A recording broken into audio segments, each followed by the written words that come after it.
Today our group, Carrie, Christiane, Martinez, and Erin will present a critical analysis of micro-credentials in higher education. We chose this topic because it's rapidly evolving, globally relevant, and presents unresolved challenges for institutions, learners, and employers. Our aim is not to find a single solution, but to explore the complexities, possibilities, and tensions surrounding micro-credentials.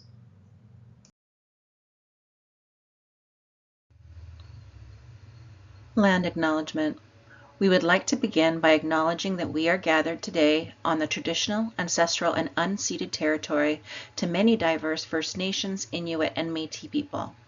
As settlers on this land, we are grateful for the privilege to live and work here and to commit to learning more about the rich history of this land and supporting the ongoing work of reconciliation.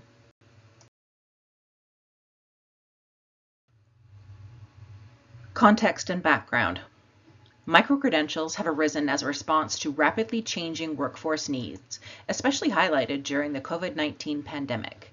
The need for rapid retraining and upskilling led employers and post-secondary institutions to seek flexible, agile, and responsive systems of learning. As well, the rise of digital learning, AI, and personalized education pathways has made these courses more feasible and attractive.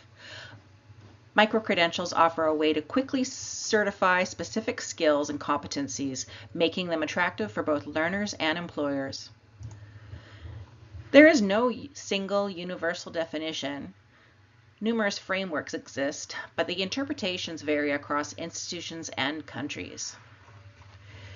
Generally, micro-credentials are focused on specific skills or competencies in a narrow field, awarded based on assessment by a trusted provider, such as an educational institution, or private companies, or professional bodies. It's relevant to the workplace or employer needs, and based on an assessment against clear standards. It is shorter in duration than traditional credentials, and sometimes is stackable or connected to traditional credentials, but often stand alone.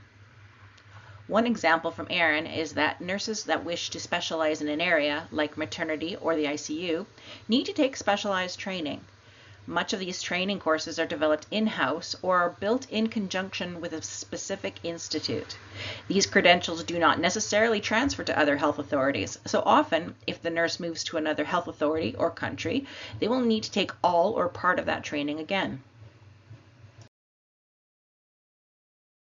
Credentials, and why is it a tricky issue? Micro-credentials offer exciting possibilities, but there are key challenges we need to address. First, there's no universal definition, as different institutions and countries use different terms and without common standards. It's hard to ensure quality and trust.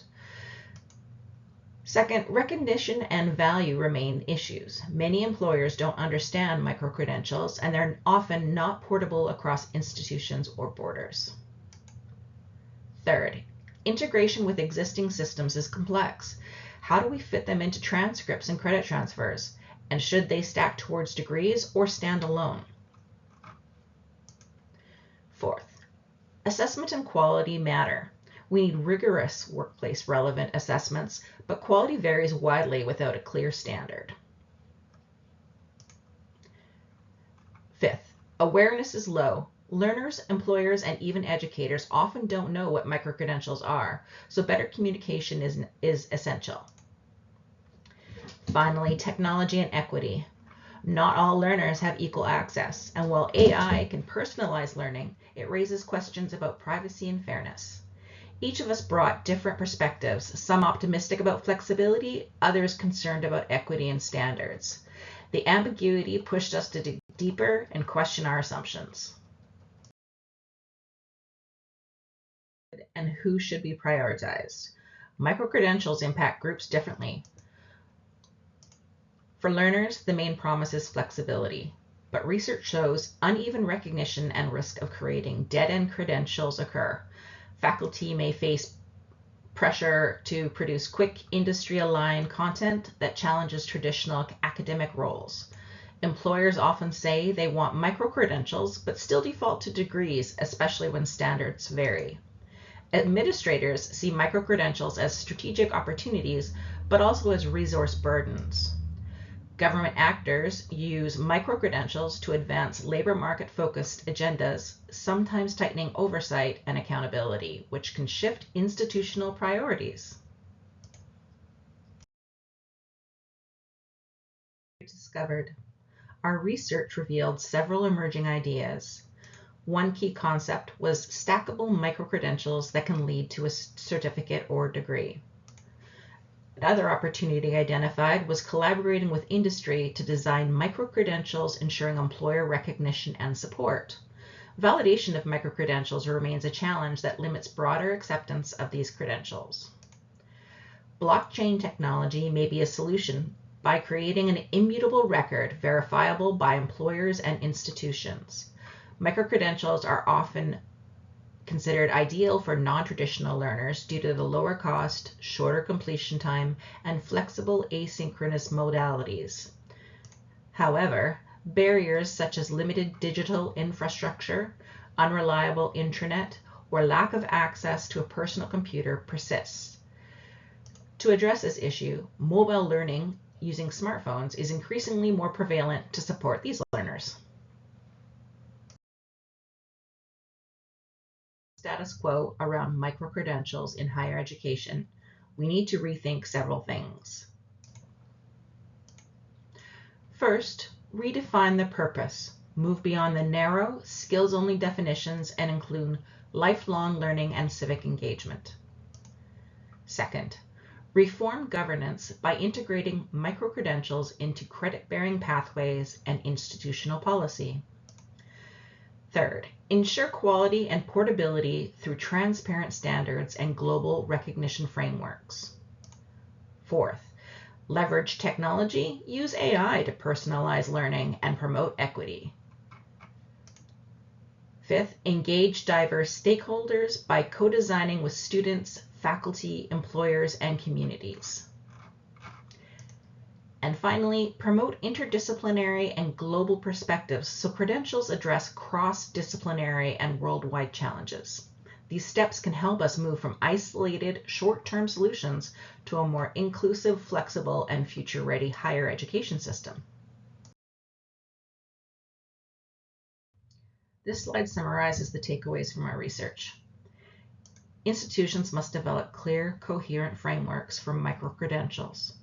For example, our research found that the lack of universal definitions and standards leads to confusion and limits the portability of microcredentials across provinces, countries, and sectors. Without agreed-upon frameworks, learners cannot be confident that their credentials will be recognized beyond the issuing institution.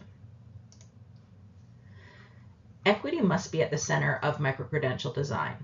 Our findings show that while microcredentials can expand opportunities, especially for non-traditional learners, they also risk creating a second tier or dead-end pathways if not carefully implemented. Barriers such as limited digital infrastructure, unreliable internet, or lack of access to personal computers disproportionately affect marginalized learners.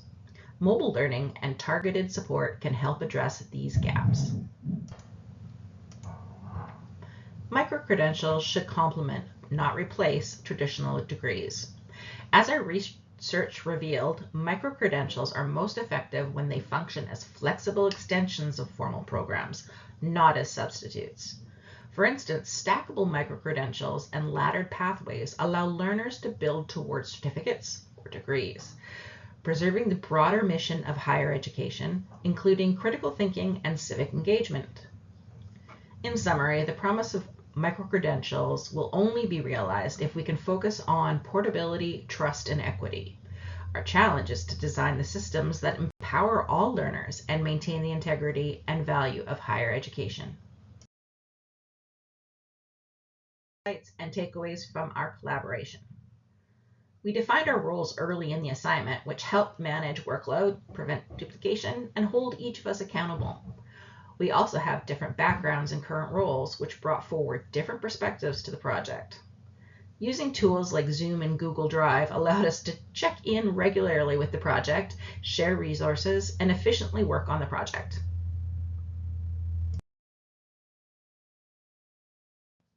If you made it to this section, we want to thank you for taking the time to listen to our presentation.